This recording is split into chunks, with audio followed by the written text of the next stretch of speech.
औज़ुबिल्लाहिमिनश्शैतानिर्रजीम बिस्मिल्लाहिर्रहमानिर्रहीम अस्सलामु अलैकुम वरहमतुल्लाहि वबरकातुहू। आप देख रहे हैं गुरचानी चैनल और मैं हूं अब्दुल लतीफ़ गुरचानी। हमेशा की तरह इस दुआ के साथ कि अल्लाह ताला आप सब पर आसानियाँ फरमाए और आप सबको आसानियाँ तकसीम करने की तौफ़ीक़ अता फरमाए। आमीन सुम्मा आमीन। कुछ कहानियाँ या कुछ हिकायतें ऐसी होती हैं जिनको सुनकर हकीकत का गुमा होता है। आज एक ऐसी ही कहानी लेके मैं हाज़िर हुआ हूँ। अगर थोड़ी देर आप मेरे साथ रहेंगे तो इंशाअल्लाह ये कहानी या हिकायत आपको पसंद भी आएगी और इसमें एक सबक भी है। कहते हैं कि किसी ज़माने में किसी जगह एक कला हुआ करता था जिसे हम किला भी कहते हैं।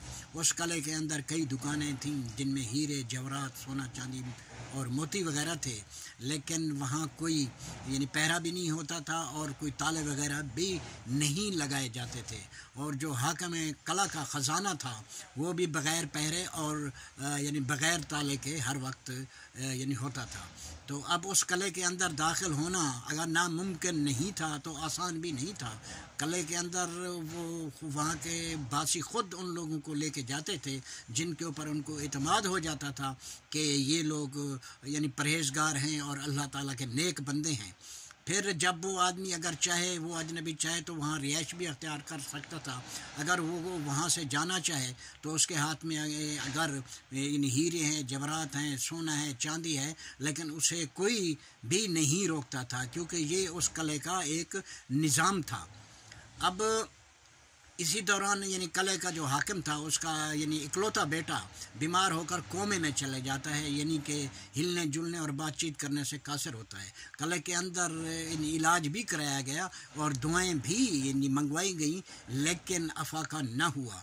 फिर चंद लोगों ने हाकिम किला को मशवरा दिया कि किले के बाहर जो मस्जिद है वहाँ एक अरसे से 4 ऐसे बुज़ुर्ग मौजूद हैं जो हर वक्त याद इलाही में रहते हैं और अल्लाहू अल्लाहू का विर्द करते रहते हैं, उनसे दुआ कराई जाए। चुनांचे हाकिम किला अपने बेटे को लेके मस्जिद में आता है, मस्जिद के कमरे में अपने बेटे को लिटा देता है। फिर उन चारों को कहता है कि अगर सुबह तक मेरा बेटा ठीक ना हुआ तो खैर नहीं। ये कह के वो किले की तरफ लौट जाता है, लेकिन जाने से पहले किले के चारों मस्जिद के चारों तरफ वो अपने चंद सिपाही को बतौर पहरेदार मुकर्रर कर देता है। मकसद ये होता है कि अगर रात को कुछ भी हो जाए, कोई अनहोनी हो जाए तो फौरी मुझे इतला कर दी जाए। अब ये चारों फ़िक्रमंद हो जाते हैं, परेशान हो जाते हैं। इनकी सोच ये होती है कि सुबह तक तो हमारे सर कलम कर दिए जाएंगे। फिर ये चारों कहते हैं कि दरमियानी शब के या रात के आखिरी पहर यहाँ से भागा जाए। जब वो बाहर निकलते हैं तो देखते हैं बाहर तो पहरा है।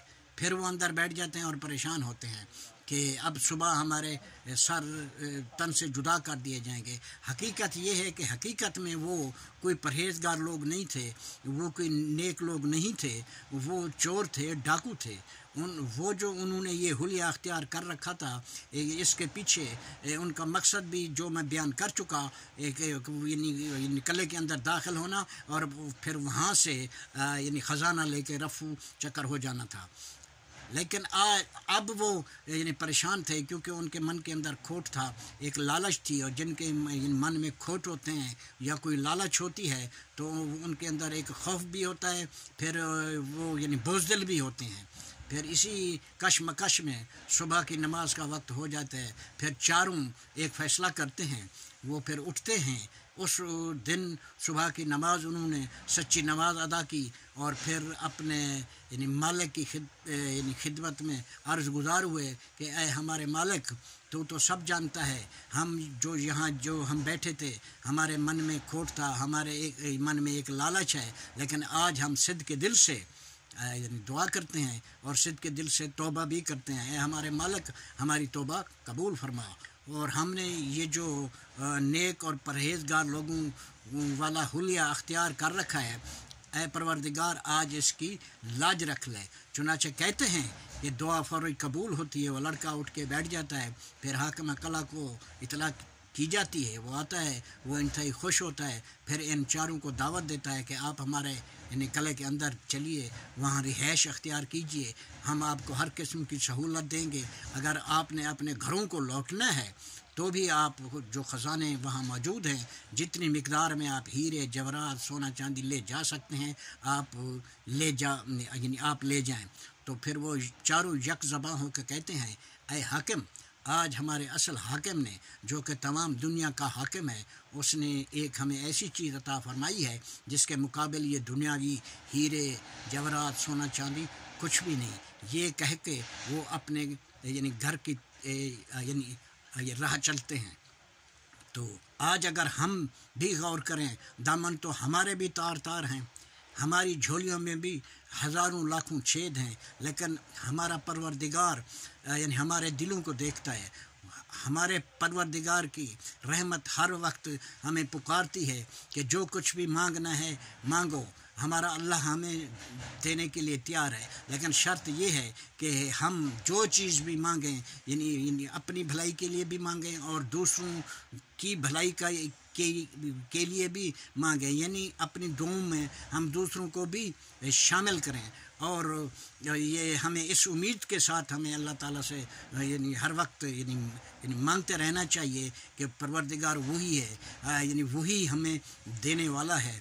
और उस यानी हमें हर वक्त इस घर का यानी इस दर का यानी सवाली बन के रहना चाहिए और दुआ में रहना चाहिए कि किस वक्त वो हमारी दुआ को कबूल फरमाता है। इसलिए तो कहते हैं कि अल्लाह ताला के घर में देर है अंधेर नहीं है। किसी ने क्या खूब कहा है कि खुदा से मांग जो कुछ मांगना हो ऐ मुफलिस, खुदा से मांग जो कुछ मांगना हो ऐ मुफलिस, यही वो दर है कि ज़िल्लत नहीं सवाल के बाद, यही वो दर है कि ज़िल्लत नहीं सवाल के बाद। अल्लाह अकबर। सुने रब दे।